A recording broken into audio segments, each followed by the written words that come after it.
The blue-green earth turns on its axis, rolling Jerusalem into the light of the sun.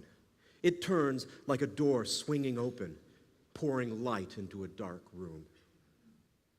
Jesus inhales. His flesh and blood lungs expand, retract. The pupils of his eyes adjust to the buttery light pouring in through the crack in the door. The muscles in his shoulders flex. His fingers open and fan once, curl into a fist, then relax. His heart pumps steady and strong in his chest, and the stuff of miracles crackles in the air about him. His glorified body passes through the grave clothes, and Jesus grins in anticipation of the looks on his friends' faces when he materializes in the room without bothering to use the door. He swings his feet to the floor, seeing the scars in his flesh and smiling again at the beauty of it all, if he does say so himself.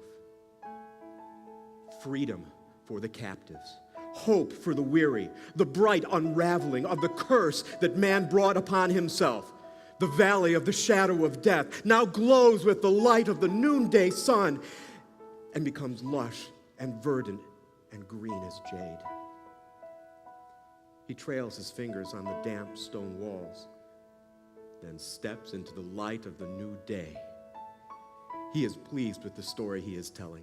He is satisfied with the price he paid, with the cup he drank, bitter as it was. And most of all, he is satisfied that he can now love his weak and wayward children with all of himself. The holy part of his nature that could bear no iniquity from man has been satisfied. There could be goodwill henceforth from God to man. At last.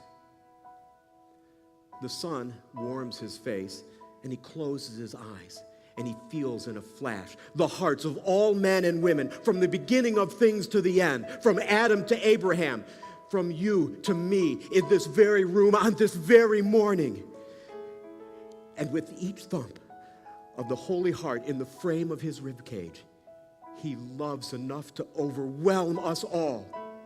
Love set loose on the world. Love like a roaring lion, like a thunderclap of deep laughter.